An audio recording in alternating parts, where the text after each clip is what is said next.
11 जून 1993 पंजाब के मानसा में मूसा गांव में भोला सिंह और चरण कौर के घर में एक लड़के का जन्म होता है। बच्चा बड़े होते होते 16 साल की उम्र से ही सिंगर बनने के सपने संजोने लगता है और 29 साल की उम्र में वो लड़का देश दुनिया में अपनी गायकी से लाखों यूथ के दिलों की धड़कन बन जाता है। होटल में बर्तन मांजने वाला एक लड़का जिसके गानों को सुनकर आसपास बैठा स्टाफ उसके गानों को खूब एंजॉय कर रहा था, जिन्हें ये नहीं पता था कि जिन गानों पर वो थिरक रहे हैं वो उसी बर्तन मांजने वाले लड़के ने लिखे हैं। वो लड़का कोई और नहीं सिद्धू मूसेवाला ही था। जब वो कनाडा के एक होटल में बर्तन मांजने का काम करते थे। इनका असली नाम शुभदीप सिंह सिद्धू और प्यार से इन्हें गग्गू बुलाया जाता था। सिद्धू पंजाब के मनसा गांव में मूसा पिंड के रहने वाले थे और जब सिद्धू को सक्सेस की बुलंदियां मिलती गई तो इन्होंने अपने पिंड को अपना नाम दे दिया, यानी सिद्धू मूसेवाला। सिद्धू ने 5th क्लास से सोच लिया था कि बड़े होकर बनना तो सिंगर ही है। शक्ल सूरत के मामले में लोगों ने सिद्धू को काफी बुली किया और इसके जवाब में सिद्धू ने कहा कि मुझे मेरी शक्ल पसंद है और मेरे घर वाले भी इसे पसंद करते हैं, तो इससे उन सभी लोगों को कोई प्रॉब्लम नहीं होनी चाहिए जो मेरी शक्ल सूरत पर अपनी राय दे रहे हैं। सिद्धू के पापा आर्मी में थे, लेकिन एक हादसे के दौरान उन्हें चोट लगने की वजह से पुलिस फोर्स ज्वाइन करनी पड़ी और सिद्धू के माता पिता चाहते थे कि सिद्धू सबसे पहले अपनी पढ़ाई पूरी करे, बाकी सारी चीजें बाद में। तो भैया सिद्धू ने भी मम्मी पापा की बात मानी और स्कूल खत्म करके लुधियाना में ही गुरु नानक देव कॉलेज से इलेक्ट्रिकल इंजीनियरिंग की पढ़ाई शुरू कर दी। लेकिन सिद्धू जो कर रहे थे उसमें उनका कुछ खास मन नहीं लग रहा था, तो उन्होंने सोचा कि क्यों ना गाने गाए जाए। लेकिन इसमें भी प्रॉब्लम थी क्योंकि उन्हें गाना लिखना आता ही नहीं था। वो चाहते थे कि कोई लेखक उनके लिए गाने लिख दे।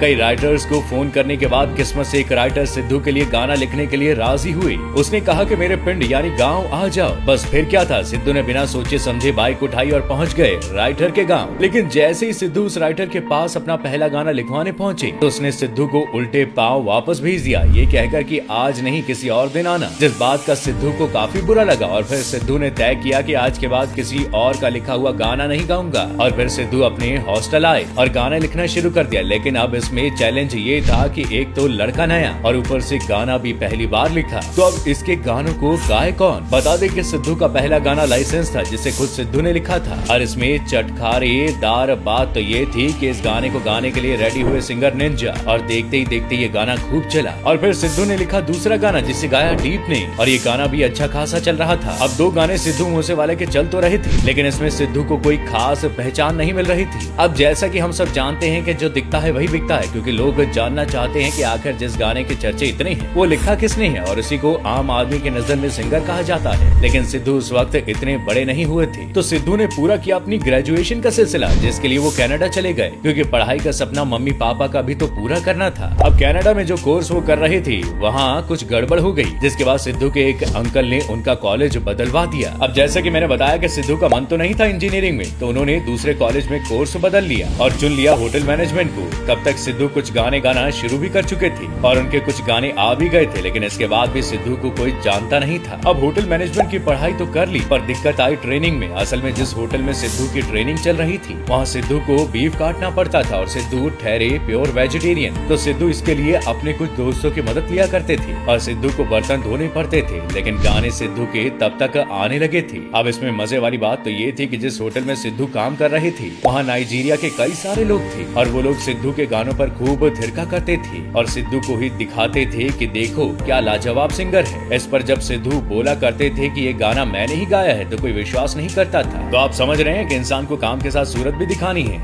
आपको काम को नाम मिलेगा, तो सिद्धू ने ये वक्त भी देखा। फिर कनाडा में ही सिद्धू ने एक गाना बनाया जी वैगन, अपनी पहली म्यूजिक एल्बम बनाई PBX1 और एक गाना बनाया अपने हिटर्स के लिए जिसका नाम था लाइफस्टाइल। और देखते ही देखते सिद्धू के गाने खूब धूम मचा रहे थे और बड़े बड़े म्यूजिक चार्ट्स पर सिद्धू के गाने भी लिस्ट में होने लगे और सिद्धू एक जाना माना नाम बन गया। लेकिन सिद्धू का बुलंदियों पर चढ़ना उनके कुछ हिटर्स को पसंद नहीं आ रहा था और वो उनकी शक्ल सूरत पर कमेंट करने लगे। लेकिन सिद्धू तो हमेशा से ही बोलते आए हैं कि मैं तो एक जट परिवार का लड़का हूँ, उन्हीं के जैसा दिखता हूँ, किसी हीरो जैसा दिखता नहीं हूँ और बॉलीवुड में मुझे जाने का कोई शौक भी नहीं है क्योंकि बॉलीवुड मेरी समझ से परे है। सिद्धू अपने तरीके से गाने लिखते हैं, उन्हें गाते हैं और उनका कहना था कि वो अपने आसपास जो देखते थे वो फील करते थे, उसे वो अपने शब्दों में उतारा करते थे। सिद्धू मूसेवाला के गानों से यूथ में काफी थिरकन थी, लेकिन आज वही थिरकन उनके पुराने गानों पर भी नजर आएगी क्योंकि हाल ही में 29 मई की शाम 5:30 बजे मूसेवाला की गोली मारकर हत्या कर दी गई। जहाँ एक तरफ इंडिया का सबसे यंगेस्ट सिंगर अपनी पहचान देश दुनिया में बना ही रहा था, तो आज वो पहचान थम गई। गैंगस्टर लॉरेंस बिश्नोई के करीबी कनाडा के गैंगस्टर गोल्डी बरार ने सिद्धू मूसेवाला की हत्या की। पुलिस का दावा है कि 8 हमलावरों ने मूसेवाला पर हमला किया था और जिस जगह हत्या हुई वहां से 3 AK-94 राइफल की गोलियां मिली हैं। बता दें कि पंजाब में AK-94 को यूज करना काफी रेयर माना जाता है। सिद्धू मूसेवाला ने दुनिया छोड़ने से पहले एक गाना लिखा था जो काफी चर्चित है। वो चौबर दे चेहरे उत्ते नूर दस्तानी ऐदा उठेगा जवानी विच जनाजा मिठिए। ये गाना सिद्धू मूसेवाला ने वाज़र रैपर के साथ मिलकर 15 मई को रिलीज किया था। शायद उन्हें पता नहीं था कि ये उनकी जिंदगी का आखिरी गाना होगा जिसके बोल उनकी लाइफ में 7.5 बनकर आएंगे और इसी गाने के बोल सच होने वाले हैं। महज कहते हैं ना कि जिंदगी और मौत कब किस रूप में आ जाए कोई नहीं जानता। शायद यही वजह थी कि सिद्धू ने ये गाना अनजाने में खुद पर ही गाया था। आज भले ही सिद्धू हमारे बीच नहीं है लेकिन उनके गाने एवरग्रीन ही रहने वाले हैं जिन्हें सुनकर सिद्धू हमेशा याद किए जाएंगे। आपको वीडियो में दी गई जानकारी कैसे लगी हमें कमेंट करके जरूर बताइएगा। आपका बहुत बहुत शुक्रिया।